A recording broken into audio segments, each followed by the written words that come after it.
बरसों से वीरान पड़ी वह हवेली अब भी लोगों की चर्चा का विषय थी। शहर के बाहर पहाड़ी के नीचे काई और बेलों से ढकी उस हवेली को लोग समय का मकान कहते थे।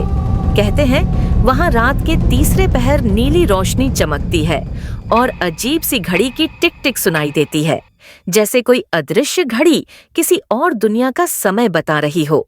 अर्जुन, जो अभी अभी विज्ञान की पढ़ाई पूरी करके लौटा था, बचपन से ही उस हवेली को देखकर आकर्षित होता आया था।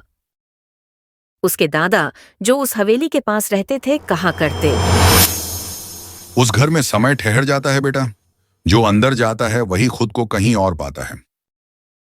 अर्जुन हमेशा इसे एक कहानी मानकर हंस देता, लेकिन उस रात जब बिजली कड़क रही थी और बारिश खिड़कियों पर थपेड़े मार रही थी, उसे लगा जैसे कोई आवाज पुकार रही हो। अर्जुन, समय तुम्हें पुकार रहा है। वह उठा, टॉर्च ली और हवेली की ओर चल पड़ा। बरसते पानी में काई से फिसलती पगडंडी पार करते हुए जब वह हवेली के गेट पर पहुंचा, तो भारी लोहे का दरवाजा खुद ब खुद छर्र छर्र की आवाज करते हुए खुल गया। अंदर अंधेरा था, पर जैसे ही उसने टॉर्च ऑन की, दीवारों पर कुछ अजीब निशान दिखे। गोल घेरे, घड़ी के अंक और बीच में एक प्रतीक, अनंत का चिन्ह। कमरे के बीच में एक पुरानी लकड़ी की मेज थी, जिस पर रखी थी एक प्राचीन जेब घड़ी। वह टिक टिक कर रही थी, जबकि हवेली में बिजली या जीवन का कोई नामो निशान नहीं था। अर्जुन ने उसे उठाया। जैसे ही उसने उसकी पीछे की ढक्कन खोली, एक नीली रोशनी फूटी। इतनी तेज कि आंखें झपकनी पड़ी। घड़ी के अंदर छोटे छोटे गियर घूमने लगे और एक आवाज गूंजी, समय केवल चलता नहीं, बोलता भी है। अर्जुन डर गया, लेकिन भीतर एक अजीब जिज्ञासा थी। घड़ी की सुइयां उलटी दिशा में घूमी और फर्श पर बनी आकृति अचानक चमक उठी। उसने देखा, एक गुप्त द्वार दीवार में उभर आया था, एक दरवाजा जो पहले वहां नहीं था। अर्जुन ने दरवाजा खोला। सामने एक उज्जवल सुरंग थी, जैसे समय खुद एक सुरंग बनकर बह रहा हो। हर ओर घूमती संख्याएं, उभरती तिथियां और चलती घड़ियां। वह धीरे धीरे आगे बढ़ा और अचानक सब कुछ घूमने लगा। जब आंखें खुलीं तो वह एक अजीब दुनिया में था। नीला आसमान, लेकिन उसके बीच उड़ते वाहन, बिना पहियों के सड़कें और मनुष्यों के साथ चल रहे रोबोट। क्या मैं भविष्य में आ गया हूँ? पास खड़े एक चमकदार सूट वाले व्यक्ति ने मुस्कुराकर कहा, आप वर्ष 2125 में हैं। स्वागत है समय यात्री। भविष्य की यह दुनिया अलग थी। यहाँ हवा में प्रदूषण नहीं था, हर गली में पेड़ थे और लोग एक दूसरे से मुस्कुराकर मिलते थे। पर अर्जुन ने जल्दी ही समझ लिया, सब कुछ इतना परिपूर्ण भी नहीं है। हर व्यक्ति के हाथ में एक टाइम कोड डिवाइस था, जो उनकी उम्र, काम और विचार तक मापता था। भावनाओं को नियंत्रित किया गया था।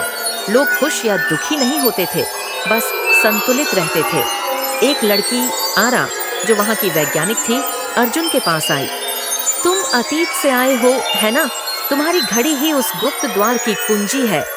अर्जुन ने सिर हिलाया। लेकिन यहाँ इंसानों में भावनाएं क्यों नहीं है? आरा ने गहरी सांस ली। क्योंकि हमने दुख से बचने के लिए आनंद को भी मिटा दिया है। अर्जुन ने कई दिन उस भविष्य की दुनिया में बिताए। वह चकित था कि यहाँ बीमारी नहीं, अपराध नहीं, भूख नहीं, लेकिन कोई कविता नहीं, कोई संगीत नहीं, कोई हंसी नहीं। आरा ने कहा, हमारे पूर्वजों ने शांति पाने के लिए भावनाओं को विज्ञान से बांध दिया, लेकिन अब हम जीवित नहीं, बस कार्यरत हैं। अर्जुन ने मन ही मन निश्चय किया, उसे इस दुनिया को महसूस करना सिखाना होगा। उसने अपनी पुरानी घड़ी को संशोधित किया, उसमें भावनाओं की तरंगें जोड़ दीं, दिल की धड़कन को एक संकेत में बदल दिया। फिर उसने आरा से कहा, जब समय स्थिर हो जाए तो दिल ही उसे आगे बढ़ाता है। उसने घड़ी उसके हाथ में रख दी। नीली रोशनी फिर से फैली और धीरे धीरे आसपास के लोग मुस्कुराने लगे। पहली बार उनके चेहरे पर अभिव्यक्ति आई। लेकिन जैसे ही यह बदलाव फैला, एक चेतावनी गूंजी। समय में हस्तक्षेप से संतुलन बिगड़ रहा है, द्वार बंद हो रहा है। आकाश लाल हो उठा और गगनचुंबी इमारतों के ऊपर विशाल घड़ी उभर आई। उसकी सुइयां तेजी से घूमने लगीं। अर्जुन समझ गया, अगर वह समय रेखा सही नहीं करेगा तो यह दुनिया मिट जाएगी। आरा ने कहा, तुम लौट जाओ अर्जुन, तुम हमारे लिए आशा हो, लेकिन यहाँ रहोगे तो सब नष्ट हो जाएगा। अर्जुन की आंखें भर आईं। मैं लौट जाऊंगा, लेकिन याद रखना, भविष्य का दरवाजा तभी खुलता है जब मनुष्य का दिल खुला हो। उसने घड़ी पर बटन दबाया, नीली लहरें फैलीं और सब कुछ धुंधला पड़ गया। जब उसने आंखें खोलीं तो वह फिर उसी पुरानी हवेली में था। सामने वही मेज, वही घड़ी, लेकिन अब दीवार पर अंक की जगह लिखा था, धन्यवाद अर्जुन, हमें जीवन लौटाने के लिए। उसने बाहर देखा, बारिश रुक चुकी थी, आसमान साफ था।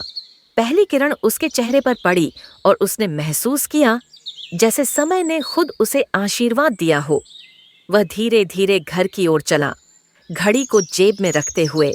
अब वह जान चुका था, भविष्य को बेहतर बनाने की कुंजी किसी मशीन में नहीं, बल्कि इंसान के दिल में है।